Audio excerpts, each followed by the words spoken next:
Halo semuanya, di sini saya akan menjawab beberapa pertanyaan mengenai motivasi bagian 1.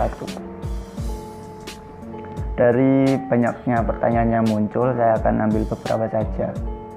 Yang pertama itu, apa itu motivasi?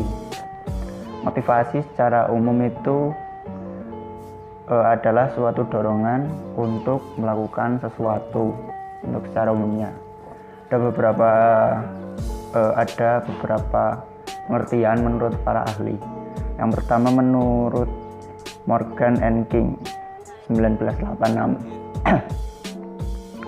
itu motivation refers to the driving and pulling force which result in persistent behavior directed toward particular goals.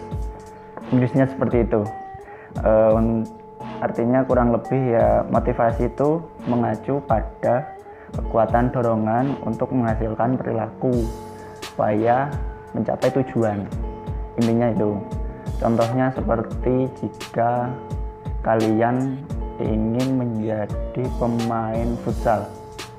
Nah, tentu saja kalian akan termotivasi atau terdorong untuk melakukan perilaku seperti berlatih untuk mencapai goals, yaitu menjadi pemain futsal.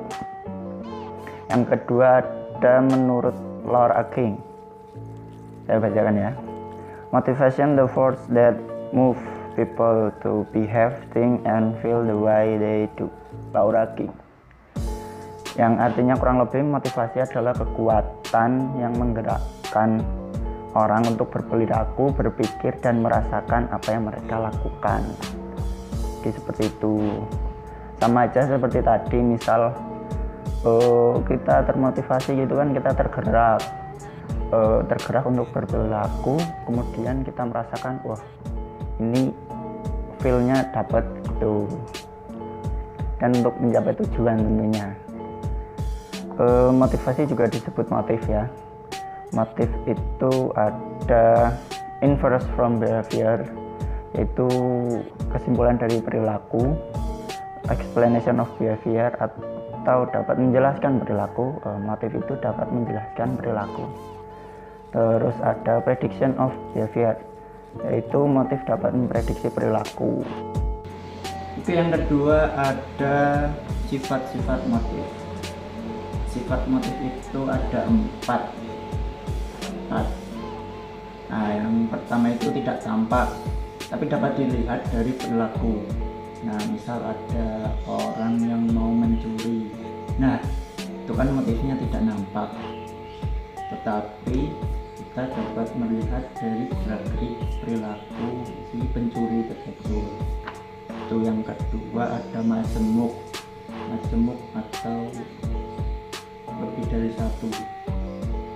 Misal kalau kita kan membutuhkan seseorang itu untuk menjadi teman, di samping kita butuh dia jadi teman, kita juga membutuhkan orang tersebut untuk memenuhi kebutuhan kita yang lain. Tuh, sepertinya seperti itu. Yang ketiga dapat berubah tergantung kebutuhan.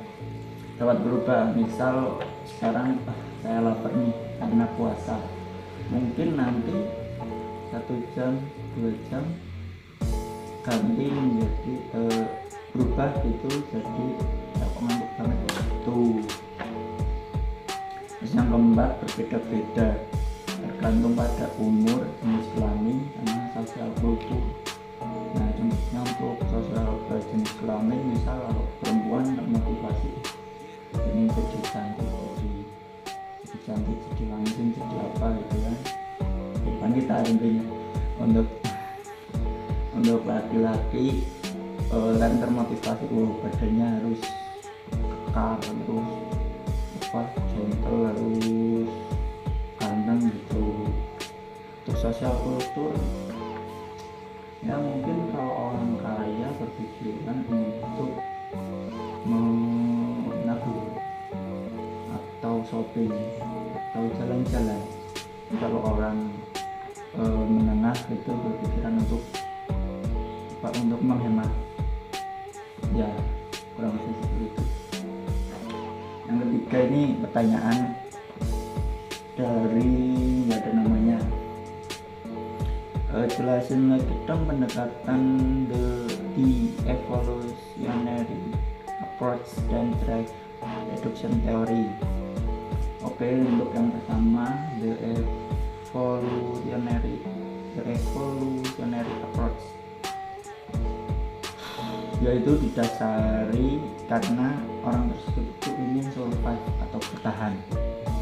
Ada dua, silahkan satu-satu. Yang pertama itu early itu ada dua juga. Untuk Inggrisnya itu seperti ini dulunya,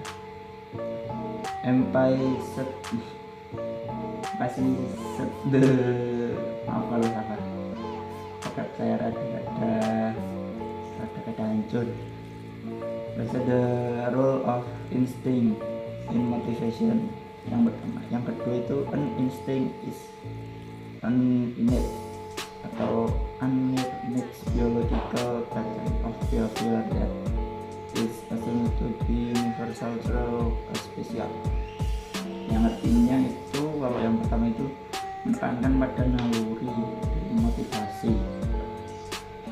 Yang kedua itu naluri adalah pola perilaku biologis bawaan gitu ya, atau yang tidak dipelajari, namanya juga insting tadi, yang dianggap universal resource species, yang dianggap itu udah bawaan dari lahir ya. Kurang lebih penjelasannya sih lebih ke naluri kita. Jadi motivasi itu memang naluri kita. Misal dulu kalau kita lapar ya gimana caranya biar kita kenyang, ya berburu, mencari menangkap ikan, menangkap hewan atau yang sebagainya agar kita kenyang gitu. Itu naluri atau insting kita. Nah terus yang kedua itu tadi kan yang pertama, yang kedua itu the motivation of sex, aggressive achievement and other behavior is rooted in our evolutionary past. Nah kemudian kemudian motivasi seks, agresi dan perilaku lainnya itu berasal dari evolusi kita atau pada masa lalu evolusi kita. Nah itu yang pertama, yang evolusi approach. Untuk yang drive reduction theory itu, menurut teori ini itu seseorang termotivasi karena memiliki ininya lebih gampang itu kebutuhan yang seperti apa. Need yang dimaksud itu yakni kekurangan yang memberikan, jadi kan kita butuh yang kurang ya. Nah itu tuh memberikan energi pada drive. Itu apa nanti ada drive untuk menghilangkan atau mengurangi kekurangan itu. Need itu tumbuh, need itu kebutuhan. Karena kita butuh kan, kita merasa kurang. Misal kita lapar, kita butuh makan gitu. Nah terus untuk menggerakkan drive untuk memenuhi kebutuhan itu atau memenuhi kekurangan itu, seperti itu. Sementara drive, nah drive itu keadaan dimana kita terangsang gitu ya, dimana keadaan kita terjadi karena kebutuhan fisiologis. Tadi need itu menggerakkan drive. Nah drive itu bergerak fisiologis fisik untuk bergerak, misal mencari makan atau mencari minum, mengambil nasi dan sebagainya. Kurang lebih seperti itu. Lalu ada yang namanya goals, homeostatis. Kalau berbicara homeostatis itu keseimbangan yang ada dalam tubuh kita, atau kondisi yang